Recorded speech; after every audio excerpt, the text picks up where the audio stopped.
গল্পটির প্রথম পর্ব অলরেডি আমাদের চ্যানেলে আপলোড করা হয়ে গিয়েছে। প্রথম পর্বটি যদি না শুনে থাকেন তবে আপনাদের অনুরোধ করব প্রথমে গিয়ে সেটি শুনুন। প্রথম পর্বের লিঙ্ক ভিডিও ডেসক্রিপশন বক্সে আর উপরে আই বাটনে দেওয়া রইল। প্রথম পর্ব শোনা হয়ে গিয়ে থাকলে অন্তিম পর্বে আপনাদের স্বাগত।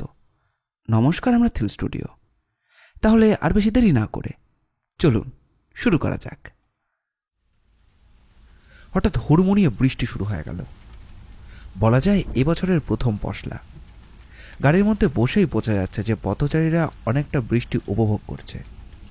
রাস্তায় ছেলের দল মহা উল্লাসে বাড়ি থেকে বেরিয়ে এসে রাস্তায় হুটুপুটি শুরু করে দিয়েছে। মানিকতলা পৌঁছে নীল গাড়িটা হঠাৎ বাঁ দিকে ঘুরিয়ে নিল। দীপু জিজ্ঞাসা করল, তুমি যাচ্ছ কোথায় ফ্র্যাঙ্কলি বলো তো? Beleghata main road. তার মানে ওই অজয় সামন্ত তোমাকে ডাকছে? টানবেই, কয়েকটা লিঙ্ক। অজয় সামন্ত মৃত, তার কোথাও কেউ ছিল না একমাত্র দিদি ছাড়া। হঠাৎ রঙ্গমঞ্চে বীরেন জানার আবির্ভাব 10 টাকা রহস্য নিয়ে। এক অভিনব প্রথায় কেউ তাকে ভয় দেখাচ্ছে শহর ছাড়ার জন্যে।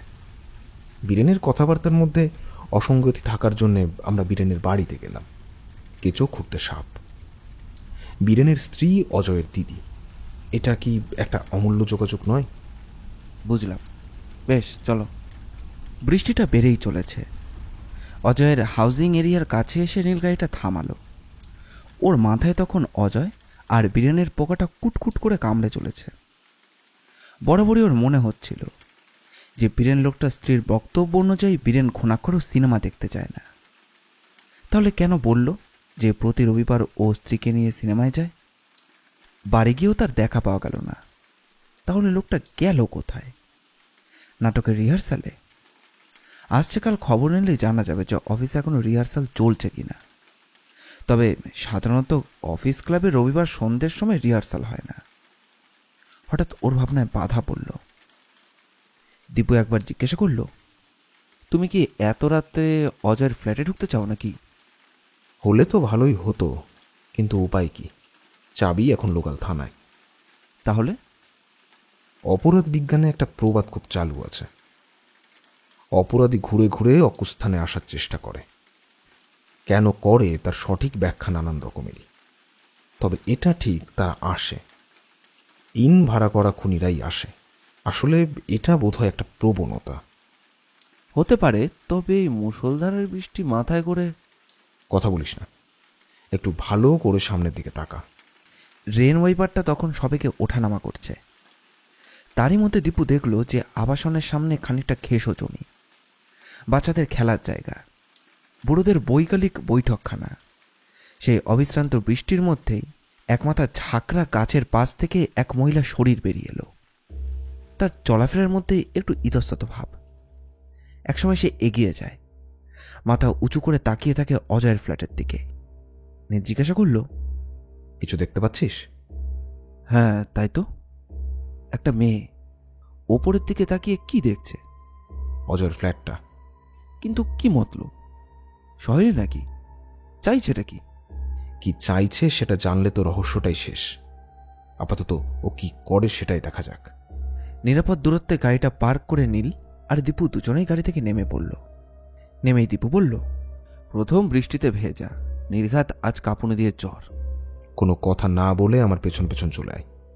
আবাসন মানেই উঁচু নিচু বাড়ির হাট তা তো নয়, যথেষ্ট গাছপালাও রয়েছে দূষণ মুক্তির জন্য। আশেপাশে কোনো মানুষজন দেখা যাচ্ছে না। দীপু জিজ্ঞাসা করল, নীলদা, যা বৃষ্টি তোমার আসামিকে তো দেখা যাচ্ছে না, কেটে পড়লো নাকি? নাকি বাড়ির ভেতরে ঢুকে পড়লো? এত রাত্রে কি দরজা খোলা থাকবে? দীপু, তুই বরং গাড়িতে ফিরে যা। গাড়ির পেছনের তোয়ালে আছে, ভালো করে মাথাটা মুছে নিস। কিন্তু তুমি যাচ্ছ কোথায়? গাড়ি থেকে নামবি না, আমি আসছি। আশ্চর্য, এই বৃষ্টির মধ্যে? তার কথা শেষ হওয়ার আগেই নীল অদৃশ্য হয়ে গেছে। বৃষ্টির তোর এত বেশি যে দুহাত কাছের মানুষকেও স্পষ্টভাবে দেখা যায় না। নীল দ্রুত বেগে অজয়ের বাড়ির সামনের দিকে চলে এলো। ওর মনে হলো যে আগন্তুক যেন অজয়ের ফ্ল্যাটের নিচে দাঁড়িয়ে কার জন্য অপেক্ষা করছে।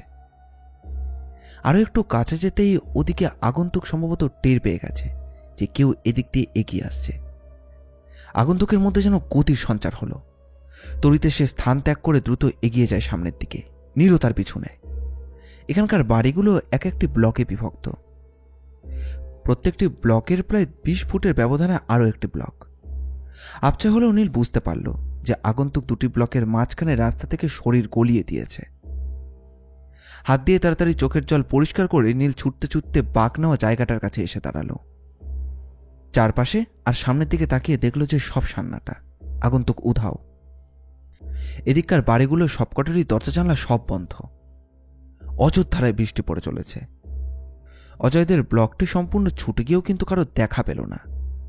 কোমরে হাত ঠেকিয়ে কিছুক্ষণ দাঁড়িয়ে থাকতেই নীলের মুখে ফুটে উঠল একটা রহস্যময় হাসি। নিজের মনে মনেই সে বলল, তুমি যে আমার কাছে ধরা পড়ে গেলে বন্ধু। বাড়িতে ফিরেই দুজনে বেশ ভালো করে চান করে নিল। বৃষ্টিতে ভেজার পর আপাদমস্তক যদি চান করে নেওয়া যায় তাহলে বৃষ্টি ভেজার জ্বরটার হয় না। দুজনে 2 কাপ কফি নিয়ে এসে সোফায় বসল। দীপুই জিজ্ঞাসা করল, তার মানে তুমি বলছো ক্রিমিনালকে ধরে ফেলেছো? বলতে পারিস একরকম তাই। তার আগে কয়েকটা ইম্পর্টেন্ট কাজ সেরে নিই। বলেই ও থানায় ফোন করলো। ওপাশ থেকে হ্যালো শুনে বলল, মিস্টার তালুকদার বলছেন? আমি নীল ব্যানার্জি বলছি। হ্যাঁ বলুন ব্যানার্জি বাবু। আচ্ছা, অজয় সামন্তের কেসটা খেয়াল আছে? আছে, কিন্তু সেটা নিয়ে আপনি এখনো ভেবে চলেছেন? এটা তো plain and simple case of suicide. লোকটা বোধহয় কারোর সঙ্গে প্রেম প্রেম করতো, প্রেমে ল্যাংকে হেভি ডোজে ঘুমের ওষুধ খেয়ে ফেলেছে। কিন্তু মিস্টার তালুকদার, আমি যদি বলি it is a case of homicide, Ajay Samanta খুন হয়েছেন। সে কি মশাই? হ্যাঁ, আমি প্রমাণ করে দিতে পারি যে this is not a normal death, rather A homicide, খুন। কিন্তু ব্যানার্জি বাবু, যে মদের গ্লাস পাওয়া গিয়েছে তাতে আর একজনের হাতের ছাপ থাকতেই পারে। দুজন হয়তো একসঙ্গে বসে মদ খাচ্ছিল, তার মানে তো এই নয় যে সেই খুনি। এছাড়াও আরও কিছু আছে, ভুরি ভুরি প্রমাণ আছে। যাক সে কথা, খুনিকে কি আপনি ধরতে চান? আমার মনে হয় this is the last week. সামনের হপ্তাতে তাকে আর কিন্তু পাবেন না। পালাবে বলছেন? অতই সোজা নাকি? তারপরে আপনার হাতে যখন গাদা গাদা প্রমাণ। তাহলে একটা কাজ করুন, আমার ধারণা খুনি আর সময় নষ্ট করবে না। অজয়ের বাড়িতে খুনি কিন্তু আসবেই, আসতেই হবে, নইলে এই খুনের কোনো অর্থই হয় না। আসছে কাল রাত ঠিক 8টার সময় আপনার লোককে সিভিল ড্রেসে ওই আবাসনের চারিদিকে ছড়িয়ে রাখবেন। আপনিও থাকবেন, আমি সঠিক সময় পৌঁছব। তবে একটা কথা, কালই যে পাখি ধরা পড়বে এমন কোনো গ্যারান্টি কিন্তু নেই। কালও হতে পারে, আবার পরশুও হতে পারে, তার পরের দিনও হতে পারে, কিন্তু এই সপ্তাহের যে কোনো একদিন হবে। একটা খুনিকে হাতে নাতে ধরার জন্য পুলিশকে আরো অনেক বেশি পরিশ্রম আর অপেক্ষা করতে হয়। এর জন্য আপনাকে বিব্রত হতে হবে না। আমরা ঠিক সময়ে ঠিক জায়গায় হাজির হয়ে থাকবো। ঠিক আছে, এখন রাখছি। ফোন ছেড়ে নীল সিগারেট ধরালো। দীপু এক মনে নীল আর মিস্টার তালুকদারের কথাবার্তা শুনছিল। অবশ্য ও কেবল নীলের কথাবার্তাই শুনতে পাচ্ছিল। সারাংশটুকু নিয়ে দীপু বলল, তোর জোর তো করছো, পাখি পালাবে না তো? আমার কাছে একটা খবর আছে, খুনি আসছে। শনিবারের আগে তার অফিস থেকে ছাড়া পাচ্ছে না। তাই কাল থেকেই তুই কি আমার সঙ্গে থাকবি? অফকোর্স। শর্ট প্যান্ট পরে নিবি। ওকে বস। কিন্তু তুমি যেরকম ব্যাপার স্যাপার করছো মনে হচ্ছে খুনি হেভি জোরদার পার্টি। সঙ্গে কোনো ওয়েপেন? আমার একটা ব্রিটিশ আমলের 4 সেলের টর্চ আছে, সেটাই নিয়ে নিস। ছোট্ট একটা হিন্টস দেবে? সে কে, তাই না? Yes sir. এক্সট্রিমলি সরি, কটা দিন নিজেই ভাব না কে হতে পারে। পরপর 4টে রাত কেটে গেল নিষ্ফলা। আজ শুক্রবার, রাত প্রায় 9টা। অজয় সামন্তর অন্ধকার ঘরে মাত্র 3টি প্রাণী, নীল, দীপু আর মিস্টার তালুকদার। এ যেন এক অনিশ্চিত আর অনন্ত প্রতীক্ষা। মিস্টার তালুকদার আর দীপু ক্রমশ হতাশ। অবিচল নীল কিন্তু তার সিদ্ধান্তে এখনও অনড় এবং তার ধারণা আজই শেষ রাত এবং খুনিকে আজ রাতে আসতেই হবে। সামান্য অধৈর্য হয়ে তালুকদার জিজ্ঞাসা করলেন, মিস্টার ব্যানার্জি, আপনার হিসেব মতো আজই কিন্তু শেষ রাত হওয়াটা উচিত। হ্যাঁ তাই, কিন্তু কোনো কিন্তু নেই মিস্টার তালুকদার। গত 4 দিন ছিল পাখির উড়ে যাবার ভয়, কিন্তু আজ তার খাঁচায় পড়বার দিন। আপনি নিশ্চিন্ত থাকুন। একটা সিগারেট কি খাওয়া চলতে পারে? নো। টর্চটা একটু জ্বালানো যাবে? নো। আপনি বলছেন 9টা-10টার আগে খুনিবাবু আর বিবি আসবেন না? হ্যাঁ, কারণ আজ বৃষ্টি হচ্ছে না, তাই গুমোট গরম। অধিকাংশ ফ্ল্যাটের লোকেরাই তাদের বারান্দায় দাঁড়িয়ে আছে, জানলাগুলো খোলা, এবং সব ফ্ল্যাটেরই আলো জ্বলছে। অতএব সে মূর্তিমান সবাই ঘুমিয়ে না পড়লে আর আসছেন না। তাহলে আর এত তাড়াতাড়ি আমরা আসছি কেন? রাত করে এলেই তো হতো। দীপু, আমরা এখানে কেউ হাওয়া খেতে আসিনি, এখানে এসেছি একটা মিশনে। অতএব আর একটা কথাও নয়। ওই দেয়ালে একটা আলমারি আছে, ওর পাশে গিয়ে চুপচাপ বসে থাকবি। আমার ইশারা না পেলে নট নরম। মিস্টার তালুকদার, চলুন আমরা পাশের ঘরে যাই। দীপুকে একলা রেখে নীল আর বিকাশ তালুকদার বেরিয়ে গেলেন। মিশমিশে অন্ধকার ঘর। এমনিতে দীপু একটু বেশি কথা বলে, এখন আর কার সঙ্গেই বা কথা বলবে? বেলেঘাটার এদিকটায় মশার বেশ উপদ্রব আছে। দু একটা মশা যে কামড়ায়নি তাও নয়, কিন্তু কোনো উপায় নেই। দূরে কোথা থেকে যেন একটানা ঝিরঝিরি আওয়াজ ভেসে আসছিল।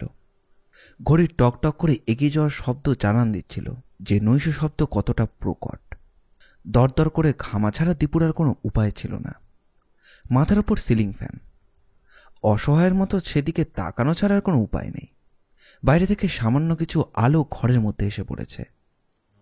অন্ধকারে ওইটুকুই সান্ত্বনা। একবার ভাবল সিগারেট ধরিয়ে ওটা 2 টান দিয়ে নিভিয়ে রাখবে, কিন্তু তাও চলবে না, খুনি টের পেয়ে যাবে। দীপুর মাথায় কিছুতেই ঢুকছিল না যে 3 তলার ফ্ল্যাটে খুনি আসবে কিভাবে। যদিও ফ্ল্যাটের দরজা ভেজানো আছে, কিন্তু খুনির পক্ষে তো সেটা জানা সম্ভব নয়, কারণ সে জানে যে পুলিশ এটা সিল করে দিয়ে গেছে। তাহলে নানা ভাবনায় সময় যে কখন এগিয়ে গেছে দীপুর আর খেয়াল ছিল না।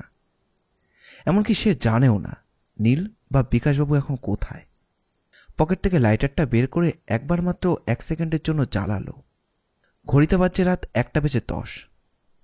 তাহলে কি আজকের রাতটাও? মনের মধ্যে কি কথাটা আসেনি? হঠাৎ ঢং করে একটা শব্দ, লোহা ওপর থেকে পড়লে যেরকমটা শোনায়। দীপুর সমস্ত ইন্দ্রিয় সজাগ হলো। আওয়াজটা কোথা থেকে আসছে সেটা সে অনুমান করতে চাইল না। আর কোনো শব্দ নেই, কিন্তু আওয়াজ যে একটা হয়েছে সেটাতে সে নিশ্চিত। আবার রুদ্ধশ্বাসে অপেক্ষা। আবার সেই ঠং করে শব্দ, কিছু একটা খসটানি শব্দ। তারপর আবার সেই নৈ শব্দ। শব্দটা আসছিল বারান্দার ওপাশ থেকে। তীক্ষ্ণ আর সজাগ দৃষ্টি মেলে বারান্দার দিকে তাকিয়ে থাকে সে। আরো কিছুক্ষণ পরে হঠাৎ করে কার যেন লাফিয়ে নামার শব্দ। হ্যাঁ, ঠিক তাই, কেউ যেন বারান্দার কাছে এসে দাঁড়িয়েছে। বারান্দার কাঠের দরজাটা ভেজানো ছিল। ছায়ামূর্তি ধীরে ধীরে কাঠের দরজায় চাপ দেয়, দরজাটা খুলে যায়।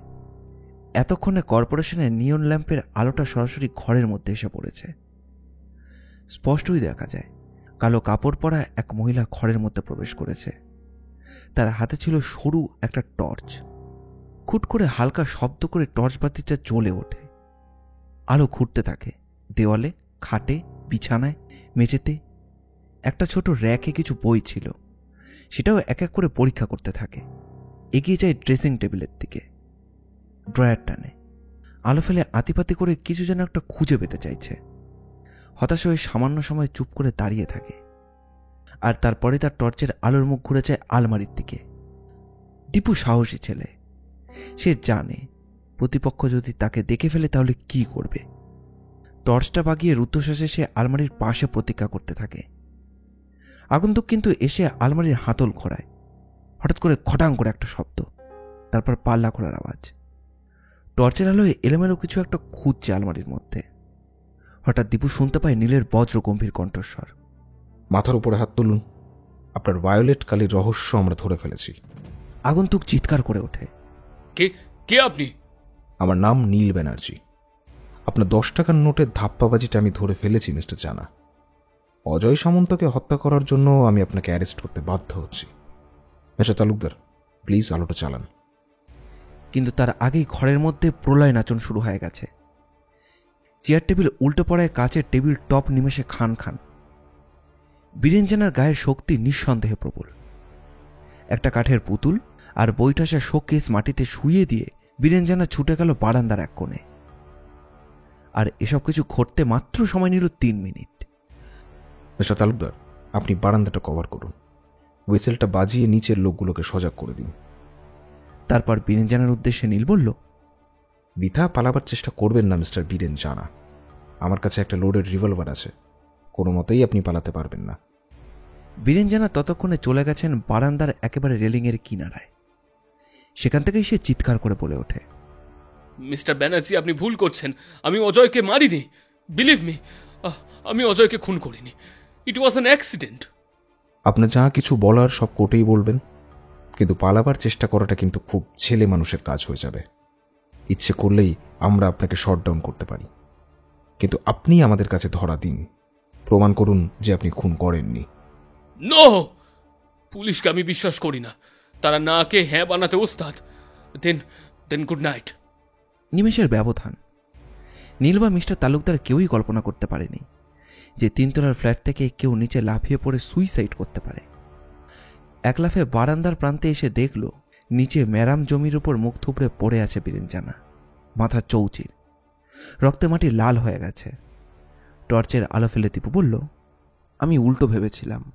মিস মল্লিক তো হবেই, উনি চাকরি করেন। উনিও দিল্লি যান দিদির বাড়িতে, উনিও হয়তো ট্রান্সফার চাইছেন। ততক্ষণে আশেপাশের বাড়ির জানালা আর বারান্দায় লোক কিচকিচ করছে। অত রাতেও, রাত তখন প্রায় 2:30। নীল মিস্টার তালুকদারকে বলল, বিকাশবাবু, অজয় সামন্তের মৃত্যুটা সুইসাইড নয়, একটা ক্লিন মার্ডার। তবে যার হাত দিয়ে খুন হয়েছে সে কিন্তু আদপেই সামন্তের মৃত্যুটা চায়নি। চেয়েছিল সামান্য সময়ের জন্য সে অজ্ঞান হয়ে থাক, বেচারি সেটাও পেল না। কিন্তু কি জন্য এত কিছু? পরে সব জানাবো আমার স্টেটমেন্টেরই সঙ্গে।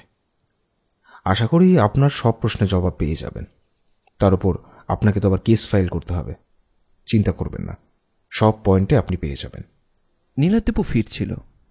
তখনও ভোরের আলো তেমন করে ফোটেনি। দুজনেই ক্লান্ত, টানা 5 দিন রাত জাগা। আর চোখে একবার দীপুর দিকে তাকিয়ে নীল জিজ্ঞাসা করল, আছে নাকি? গুরু, আমি জানি তোমার কীরকম ব্রেন ওয়ার্ক হয়। এর মধ্যে যদি শান্তির জল না পড়ে তাহলে তো। তুই বড্ড ভ্যান ভ্যান করিস, থাকলে একটা বড় বানিয়ে দে, আমি খুব টায়ার্ড। ভেরি গুড, আমি তৈরি করে দিচ্ছি। গতকালই কেনা হয়েছিল ব্লেন্ডার প্রাইডের একটা বড় বোতল। গাড়িতে ফ্রেশ জলও ছিল। হুইস্কিতে 2-3টে চুমুক দিয়ে নীল বলল, এবার দীপু, তোর তো অনেক খটকা আছে, প্রশ্ন কর, উত্তর দিয়ে দেবো। শেষকালে বীরেন জানা ওর শালাবাবুকে মেরে ফেলল? না রে দীপু, বীরেন জানা কিন্তু ওর শালাবাবুকে খুন করেননি। বীরেন ঠিকই বলেছিল, এটা খুন নয়। বীরেন জানা আদপেও কাউকে খুন করেননি। It was a simple an accident. Accident? Yes, accident. বীরেনবাবুর সমস্ত জীবনটাই মরিচিকার পেছনে ছুটে চলা। সামর্থ্যের চেয়েও চাওয়াটা অনেক বেশি, তাই তাকে প্রতি মুহূর্তেই মিথ্যে কথা বলতে হতো। খুব সম্ভবত উনি জীবনে একটাই সত্যি কথা বলেছিলেন, অজয়ের মৃত্যু ওর হাতে হয়নি। দেন? অজয়ের হার্ট খুব দুর্বল ছিল। মেডিকেল রিপোর্ট আর ওর ঘর থেকে পাওয়া ডাক্তারের প্রেসক্রিপশন সেটাই বলে। শালা জামাইবাবু প্রায় একসঙ্গে বসেই মদ্যপান করতেন। হারাধনবাবু সেটা জানতেন, কারণ হারাধনবাবু যতই কেন স্ত্রীকে ভয় পাবার ব্যাপারটা স্ট্যাবলিশ করাতে চান না কেন, মোটেও উনি স্ত্রীকে ভয় পান না। ওটা ওর পুলিশের কাছে একটা বাহানা মাত্র। হারাধনবাবুও মাঝে মধ্যে অজয়ের মদের আসরে যেতেন। আসলে যারা রেগুলার মদ খায় তার হাতে যদি কাঁচা পয়সা থাকে, সে কখনোই একা একা বসে মদ খাবে না, তাকে একজন সঙ্গী পেতে হবে। তাই অজয়ের সান্ধ্য আসরে কোনোদিন যেতেন বীরেনবাবু আর কোনোদিন হারাধনবাবু। অজয়ের মৃত্যুটা নিছকে একটা দুর্ঘটনা মাত্র। একটা বিশেষ কারণেই অজয়ের অজান্তেই বেশ কিছু ঘুমের বড়ি ফেলে দিয়েছিলেন ওর পানীয়ের মধ্যে, যেটা তাকে হত্যা করার জন্য নয়, সে রাতের মতো যাতে অজয় ঘুমিয়ে থাকে। আসলে বীরেনবাবু তখন নিজেই নেশাগ্রস্ত। কতগুলো বড়ি মিশিয়েছিলেন সে হিসেব তার নিজেরই নেই। কিন্তু নীলদা, বীরেনবাবু এটা করতেই বা গেলেন কেন? ওর মোটিভটাই বা কি? সেদিন বীরেন জানার স্ত্রীর মুখে কি শুনলি? কে এক জ্যোতিষী নাকি বীরেনবাবুকে বলেছে তার লটারিতে ভাগ্য ফিরবে, আর সেটা শুনেই বীরেনবাবু গোছা গোছা লটারির টিকিট কিনতে শুরু করলেন। ধার দেনা করেও টিকিট কাটতেন। আসলে লোকটার খুব একটা নেশা ছিল, আর ছিল ফোকটে অর্থপ্রাপ্তির একটা ধান্দা। ওর জ্যোতিষী ওকে বলেছিল লটারির ভাগ্য নাকি ওর ফিরবে, কিন্তু জ্যোতিষী জানত না যে লটারির টিকিটই ওর কাল হবে। কিছু বুঝতে পারলি? তোর মনে আছে সেদিন বীরেনবাবুর বাড়ির সামনে ওই আগাছা জঞ্জালে ফেলা এক ফালি জমি থেকে এক গোটা লটারি কুড়িয়ে পেয়েছিলাম? ওগুলো একটা সিরিয়াল বাঞ্চ। তো তাতে কি দাঁড়াচ্ছে? আমি বাড়ি গিয়ে বাঞ্চটা দেখেছিলাম, পরপর 25টা টিকিট। কি জানি, একেই বুঝি বলে ভাগ্যের পরিহাস। ওই বাঞ্চের মধ্যে একটা টিকিট নেই। যে টিকিট নেই ওয়েস্ট বেঙ্গল লটারিতে সেইটাই ফার্স্ট প্রাইজ পেয়েছে। সে টিকিট আসলে গেল কোথায়? এবার আমাকে খানিকটা অনুমানের সাহায্য নিতে হচ্ছে। অ্যাকচুয়ালি ট্রুথটা আমার পক্ষে জানাটা সম্ভব হয়নি, কারণ যারা আসল সত্যটা জানতো, মানে অজয় আর বীরেন, তারা দুজনেই মৃত। আমি ঠিক জানি না বীরেনবাবুর কাটা টিকিট থেকে ওই বিশেষ টিকিটটা কিভাবে অজয়ের কাছে চলে গিয়েছিল। তোমার কথার মানে টিকিট কাটলো বীরেন জানা, যে নাকি প্রাইজ পাবার জন্য মরিয়া, তার টিকিট কিভাবে অজয়ের কাছে যায়? খুব মিস্টেরিয়াস একটা পয়েন্ট। এখনও আমার কাছে একটা ধাঁধা। কোনো যুক্তি খাড়া করেও এই রহস্য আমি ক্লিয়ার করতে পারিনি। জানি না হয়তো নেশার ঘোরে বীরেন নিজেই টিকিটটা দিয়েছিল কিনা। আসলে নেশার ঝোঁকে অনেকেই এমন কিছু করে ফেলে যেটা জ্ঞানত সে কখনো করতেই পারবে না। যাই হোক, বীরেন যখন দেখল তার হস্তান্তরিত টিকিটটাই ফার্স্ট প্রাইজ পেয়েছে আর সেটা রয়ে গেছে অজয়ের কাছে, তখন তার হাত কামড়ানো ছাড়া আর কোনো উপায় ছিল না। এক্ষেত্রে আমার একটা অনুমানের কথা বলি। সম্ভবত অজয়ের ওই লটারি টটারিতে তেমন কোনো ধান্দা ছিল না। ও জানতই না যে টিকিটটা ওর কাছে আছে সেটাই বাম্পার প্রাইজ পেয়েছে। তারপর যা হয়, বীরেন মরিয়া হয়ে উঠলেন হাত থেকে বেরিয়ে যাওয়ার টিকিটটা আবার ফেরত পেতে। চেয়েছিলেন মদের সঙ্গে ঘুমের ওষুধ খাইয়ে সে রাতের মতো বেহুশ করে ঘরটা তন্ন তন্ন করে খুঁজে সোনার হরিণটা খুঁজে পেতে। অজয় বেহুশ হয়ে পড়লে উনি অনেক খোঁজাখুঁজি করেছিলেন, কিন্তু পাননি। এদিকে 10টার আগেই আবাসন ছেড়ে চলে আসতে হবে, নইলে কেয়ারটেকারের কাছে আবার ডিটেলস জানিয়ে আসতে হতো, যেটা বীরেনের পক্ষে সম্ভব নয়। তারপর বীরেন ভেবেছিল আবার কোনো একদিন চেষ্টা করবেন, কিন্তু কাগজে অজয়ের মৃত্যুর সংবাদ শুনেই বীরেনের আক্কেল গুরুম হয়। উনি ধারণা করতেও পারেননি যে অজয় দুম করে মরে যাবে। বেশ, তাহলে 10 টাকার নোটের ব্যাপারটা কি? নোটগুলো নিয়ে তোমার কাছে আসার কারণ? আমার কাছে আসার কারণ নিজেকে সেফ সাইড রাখতে। আর একটা কারণ উনি বুঝতে পেরেছিলেন যে কলকাতার পুলিশ অতটা বোকা নয়। একদিন না একদিন অজয়ের মৃত্যুর কারণে তাকে ধরা পড়তেই হবে। তাই 10 টাকার নোটে নিজেই হুমকি লিখে ব্যাংকের ম্যানেজমেন্টের কাছে নোটগুলো দেখিয়ে উনি কলকাতা থেকে ট্রান্সফার চাইছিলেন। ভালো কথা, কিন্তু মেজেন্টা কালিতে লেখা হচ্ছিলই বা কেন? দ্বিতীয় কারণ সেটাই, নিজের কাঁধ থেকে বোঝাটা অন্যের কাঁধে পাঠানোর মতলব। উনি সহেলির ব্যাপারটা জানতেন, অজয়ের মুখ থেকেই শুনেছিলেন, এবং খুব সম্ভবত অজয়কে দেওয়া সহেলির ছবিটাও দেখিয়েছিলেন। হয়তো সহেলির পাঠানো কোনো চিঠিও দেখেছিলেন। যেমন করেই হোক, বীরেন জানতেন যে সহেলির ম্যাজেন্টা কালারের কালি ব্যবহার করে। আসলে যদি কোনো অঘটন ঘটে তাহলে সহেলির ঘাড়েই দোষটা গিয়ে পড়বে, এমনটি ভেবেই নিশ্চয়ই মেজেন্টা কালিতে লেখা হুমকি হয়। আর হাতের লেখা, সেটা বীরেন নিজের বাঁ হাতে লিখে থাকতে পারেন। হ্যান্ডরাইটিং এক্সপার্টকে দিয়ে পরীক্ষা করালেই বোঝা যেত। অর্থাৎ আজ রাতে বীরেনের অজয়ের ফ্ল্যাটে অভিসার ওই টিকিটটা খোঁজার জন্যই। ইয়েস, আর তো সময় নেই। অফিসে নিজেই নিজের প্রাণ সংশয়ের হুমকির নমুনা দেখিয়ে ট্রান্সফারের অর্ডার বার করিয়েছিলেন। সোমবারই জবলপুরের একটা ব্রাঞ্চে ওনার রিপোর্ট করার কথা। শনিবার ট্রেনে উঠতে না পারলে সোমবার 10টার মধ্যে তার নতুন কর্মস্থলে রিপোর্ট করা যায় না। বুঝলাম, সেই কারণেই তুমি শুক্রবার পর্যন্ত সময় নিয়েছিলে। হ্যাঁ, তাই শুক্রবারের মধ্যে ওকে যা কিছু একটা করতে হতো। কিন্তু যার জন্য এত কাণ্ড, সেই টিকিটটাই বা কোথায়? খোঁজ নিয়ে জেনেছি ওটা এখন আনক্লেমড। আগেই বলেছি অজয় মাতাল লোক, অনেক টাকা রোজগার করে। টিকিটের ব্যাপারটা সম্ভবত ভুলে গিয়েছিল, হয়তো কোথাও ফেলে টেলে দিয়েছে। কিন্তু বীরেনবাবুকে তুমি সন্দেহ করলেই বা কিভাবে?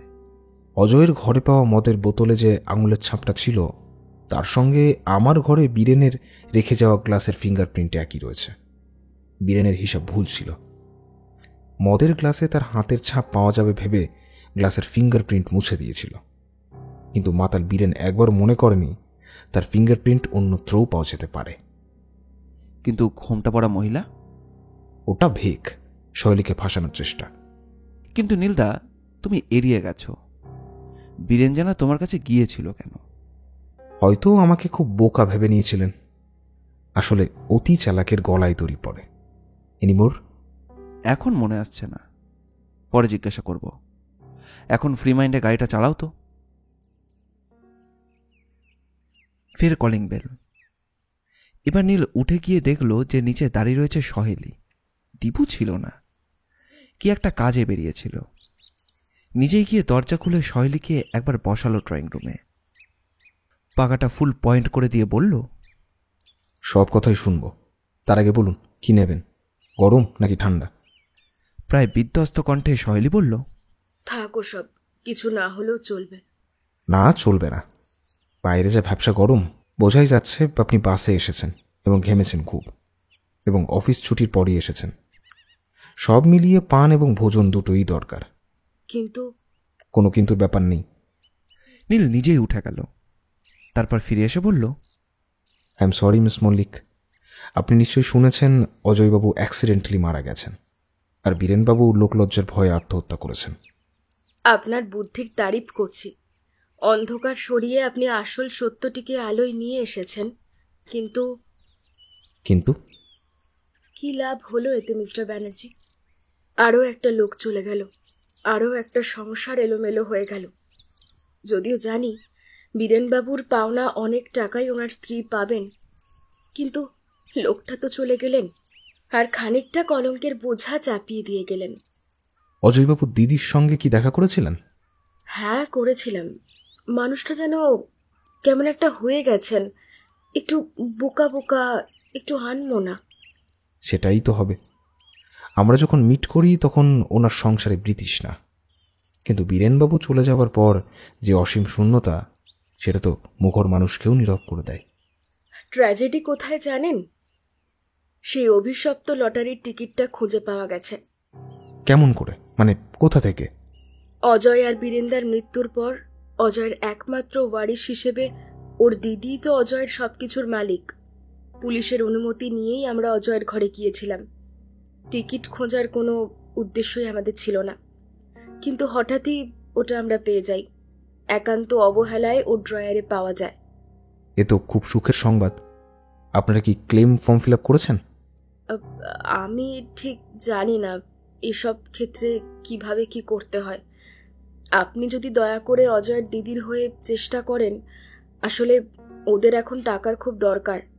ছেলে মেয়ে আছে, ওদের তো বাঁচতে হবে। আপনি একটু চেষ্টা করবেন মিস্টার ব্যানার্জি? বেশ, করব। অজয় দিদি অন্তত যে অবস্থায় এখন আছেন তার থেকে অনেক ভালোই থাকবেন। কিন্তু আপনি যেন কিছু ভাবছেন। আবার দীর্ঘ সময়ের নীরবতা। দিনু এসে চা জলখাবার দিয়ে গিয়েছিল। সেগুলো স্পর্শ না করেই সহেলি বলল, যে যাবার সে তো চলে গেছে। নিয়তি বলে কিছু থাকলে বলতে হয়, তার যাবার সময় হয়ে গিয়েছিল, চলে গেছে। কিন্তু অজয় যে আমাকে ভুল বুঝেই চলে গেল। ওকে আমার শেষ কথাটাই বলতে গিয়েছিলাম, কিন্তু ও শোনেনি। আপনাকেই বলছি, সমিত আমার ছোট ভাইয়ের মতো, বন্ধুর মতো, যার কাছে সুখ দুঃখের সব কথা বলা যায়। অন্য কোনো কিছু সম্পর্কের কথা সেখানে আসেই না। এখন আমি কি নিয়ে থাকি বলুন তো নীলাঞ্জন বাবু? এ একটা বিরাট প্রশ্ন। এর একটাই উত্তর, time is the best healer. সময় অনেক ক্ষতি পূরণ করে দেয়। কিন্তু কাকে বলবে সে? জল ভরা চোখ নিয়ে নীলের দিকে তাকিয়ে সহেলি বলে, আমায় অনুরোধ করবেন না। আমার গলা দিয়ে কোনো খাবারই নামবে না। 2-1 দিনের মধ্যে আমি দিল্লি ফিরে যাব। একটা চাকরির অফার এসছে, আমি যাই। আমায় ক্ষমা করবেন। নীলকে আর কোনো কথা বলার সুযোগ না দিয়েই সহেলি ঘর ছেড়ে বেরিয়ে যায়। আমাদের আজকের গল্পটি ভালো লাগলে অবশ্যই লাইক করবেন, আর কিরকম লাগলো সেটি কমেন্ট করে জানাবেন। আমরা আপনাদের মধ্যে থেকে একটি কমেন্ট পিন করে দেব। এই রকম গোয়েন্দা গল্প আর অ্যাডভেঞ্চার গল্প আমরা প্রায়ই নিয়ে আসি। আমাদের চ্যানেলটি ঘুরেও আসতে পারেন। আমাদের চ্যানেলটিকে সাবস্ক্রাইব করে আমাদের পাশে থাকবেন। আপনাদের ভালোবাসা একান্ত কাম্য। ধন্যবাদ।